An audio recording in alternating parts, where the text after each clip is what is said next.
The most insane punishments used in ancient Japan. Japan's history is rich with fascinating stories, some worse than others. Punishments in ancient Japan were notorious for their heinousness and severity. These punishments were used as a method of social control and mirrored the ideals and norms of the time. In many situations, punishments were intended to publicly embarrass and humiliate the culprit, as well as dissuade others from committing similar acts. Step into the dark side of ancient Japan and learn from the most insane and terrible punishments ever imposed on criminals.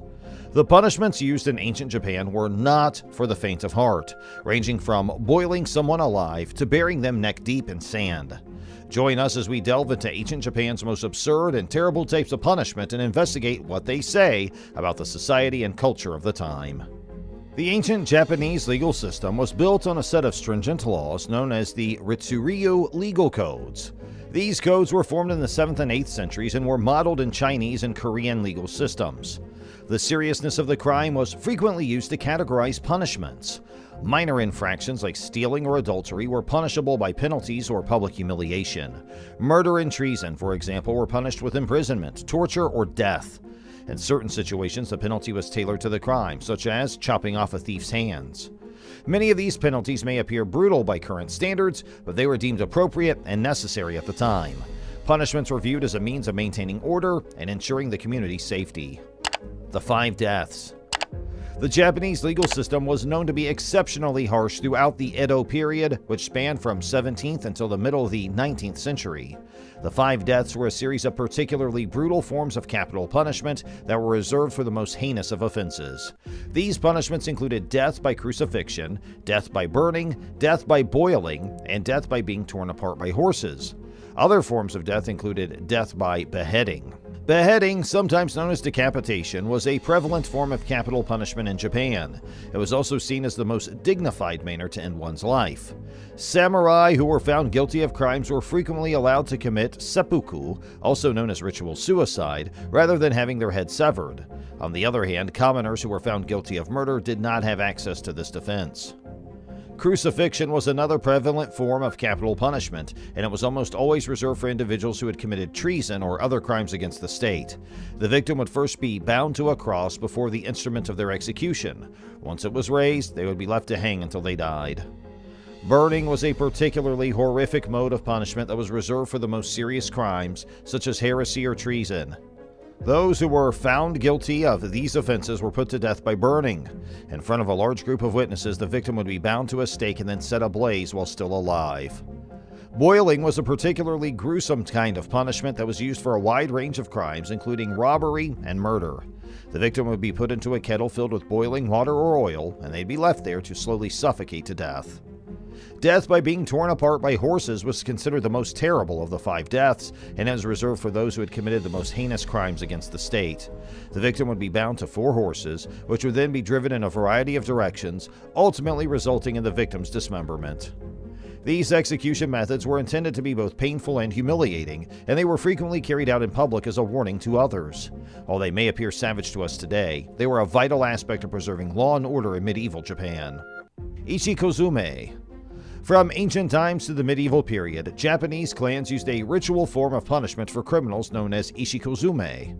Although not a legally recognized criminal punishment, Ishikume occurred informally inside large clan households.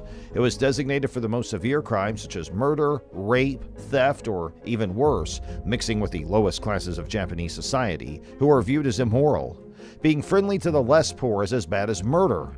If Ishikume would sentence you to death, you were sentenced to be buried alive or stoned to death. The most frequent type of Ishikume combined elements of both. Priests or high-ranking clan members would dig a hole and tie the wrongdoer to a pole in the center. They would fill the hole with stones, slowly and painfully crushing their bottom half, while the onlookers threw more stones at their torso, heads, and arms, eventually stoning them to death or crushing them under large boulders and tiles. However, there are accounts of Ishikume being used as punishment, not merely an execution method. In these circumstances, only the first phase would occur. The individual would be buried up to their torso in rocks, but no stones would be thrown at them, and they would be fed and given water 3 times a day by a guard who would subsequently release them a few days later. Unfortunately, historians believe that this type of Ishikume was significantly less widespread. As the clans continue to utilize their systems of justice, they also reach a consensus on how to punish criminals across the land. Death penalty. In the first few hundred years, the death penalty was one of the most common ways to punish murderers, rapists, and thieves, among other crimes. In ancient Japan, the death penalty was a harsh punishment for many crimes. In law, at least, the Japanese stuck to two of the simplest ways of putting criminals to death: hanging and beheading. This is in contrast to many other ancient societies which used cruel and unusual ways to punish criminals. Later, around 700 AD, they stopped putting people to death for stealing and started whipping them in public instead. Trial by ordeal. There was a widespread belief in gods and divine punishment in the ancient world. This is why until the 7th century AD, one of the most common methods of determining someone's guilt was to subject them to a trial by ordeal. A trial by ordeal allowed the gods to declare your innocence or guilt and was regarded as sufficient proof in both cases. The most popular type of ordeal trial was the accused sitting in front of a kettle of boiling water and being asked to extract a stone from it. If they were guilty if their hand was burned, else they were innocent. Of course, this has nothing to do with the water's temperature. Imprisonment or exile.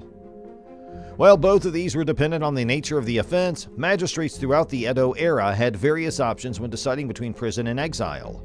Exile to a remote island is one of the most favored options. Miyake-jima and Haichi-jima were two shared islands. Criminals were given customized tattoos that marked their position as exiles to ensure that they could not escape this Japanese penalty and reintegrate into society. Tattoos are still considered somewhat taboo in Japan.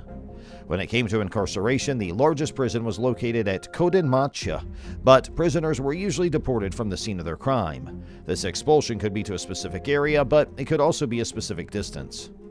Hard labor. Labor was regarded as a mild Japanese punishment at the time, and labor camps were almost always full. The lightest labor camp was in Edo Bay, while more serious crimes resulted in work at Sado Island's gold mine. Female criminals were often sentenced to work as prostitutes in red light districts. Hideyoshi, Japan's daimyo until 1588, abolished penal labor as a punishment in the late 1500s, particularly for the relatives of executed criminals who were frequently consigned to camps after the death of a family member. Ritsu Ryor. During the Nara and subsequent Heian periods, the Japanese formed the Ritsu Ryor Criminal Code and officially adopted the 5 categories of punishment, which were influenced by and nearly identical to the Chinese: caning, public caning, imprisonment, exile, and death. The severity of each would be determined by the nature of the offense committed. The ancient Japanese punishments were as severe as they were stunning, ranging from boiling individuals alive to amputation of limbs. While these forms of punishment may appear cruel by current standards, they give us insight into the time's cultural and societal norms. We can better appreciate the present and shape the future if we understand the past. Please like, share, and subscribe for more content on world history and culture. Thanks for watching.